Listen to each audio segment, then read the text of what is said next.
then a little bit about why kind of talking about religion and the place of faith in society is actually a very important thing to do. I grew up mostly in Egypt. I spent some time in the Gulf, a little bit time in the UK, and I had an upbringing that I would think of as being very privileged. I went to an international school, we did a lot of traveling, and but it was also very Islamic in the sense that there was a lot of emphasis on praying, on learning the Quran. I spent a year in faith school. Used to go to some Islamic summer schools sometimes, but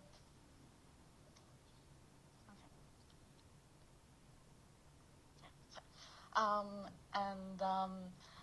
yeah, and we did all these like different Islamic activities, but it never felt like religion was shoved down my throat in any ways. It was always like a very positive, light-hearted aspect of my life that I almost like fully embraced.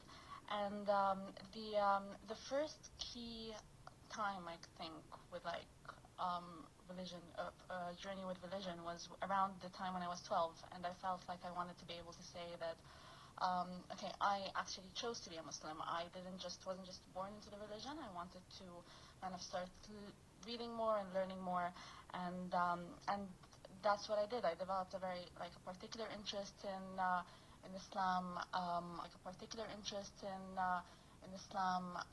I think that was the first time I read the Quran end to end, and became significantly more devout.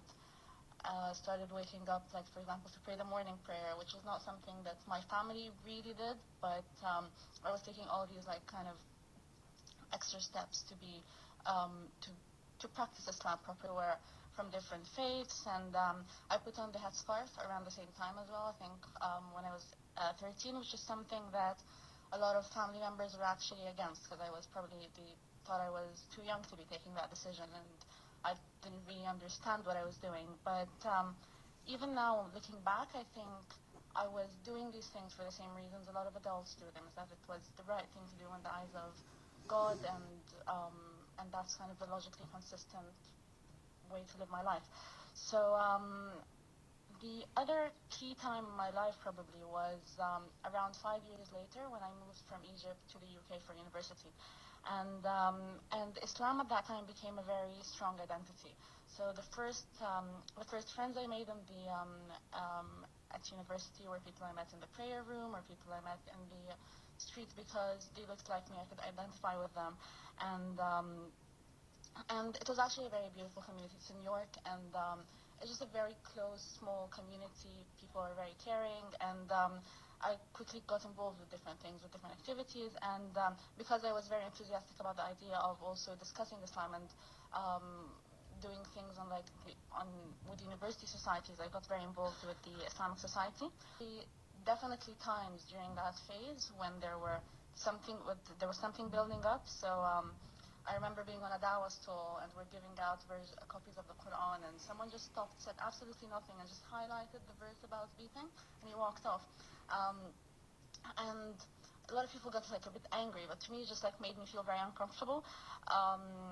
Different times of being unsatisfied with certain answers, maybe actually think capital punishment is wrong, and slowly the morality was just breaking down for me. And then the whole world view was also becoming very problematic. The idea of life being a test, the idea of what God expects from us, all this was just not making a lot of sense to me anymore.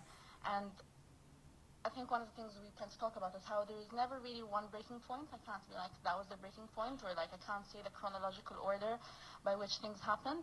But I was generally starting to become very flexible with like what's halal and what's haram, and I was very skeptical about a lot of things which I thought I knew for sure about Islam. So one of the things I started realizing, and that I found very problematic, is that a lot of the things I knew about Islamic history were actually very polished up and romanticized, and it's not actually a true reflection of reality.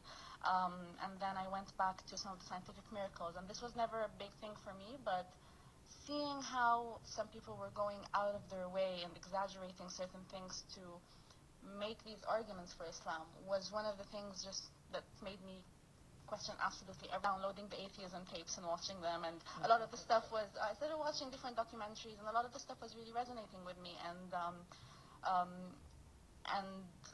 making sense. So because religion was such a big part of my life before, I couldn't do the thing that I think a lot of atheists from a Muslim background do, where you just brushed under the carpet. And I knew that what I was doing was very logically inconsistent. So at one point I just had to stop and ask myself, okay, so do I actually believe that the Quran is the word of God? Do I actually believe that Muhammad is a perfect role model? Do I believe in all these things? And when the answer to all these questions was no, that's when I just stopped and I was like, shit. Because I quickly realized that this was going to have very big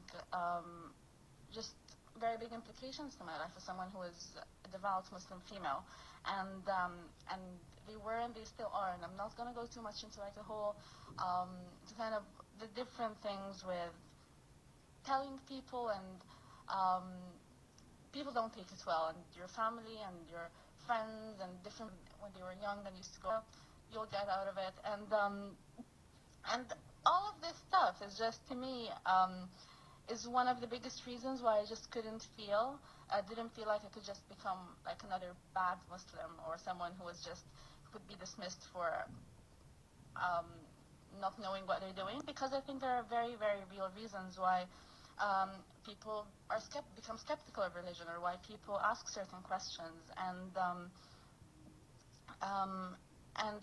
to me it also fits in with a larger conversation, especially. So a big part of talking about this has to do with, okay, you shouldn't be discriminating against atheist and Muslim communities, or you should have a certain support network, but also you should be talking to dissidents and skeptics and people who've gone through a certain thought process about different issues, whether it's women's rights or the kind of the political system. I remember being on I was 16, but we were on the street during like the Egyptian revolution, and people want something to change, and people are constantly discussing, okay, how do we improve teaching science? How do we, like the possibility of teaching evolution, for example, in any part of the Arab world is not even an option. So there are all these different important conversations that we should be having, where I think religion plays a role and is constantly being ignored, and maybe that's one of the reasons why apostates tend to be silenced as well.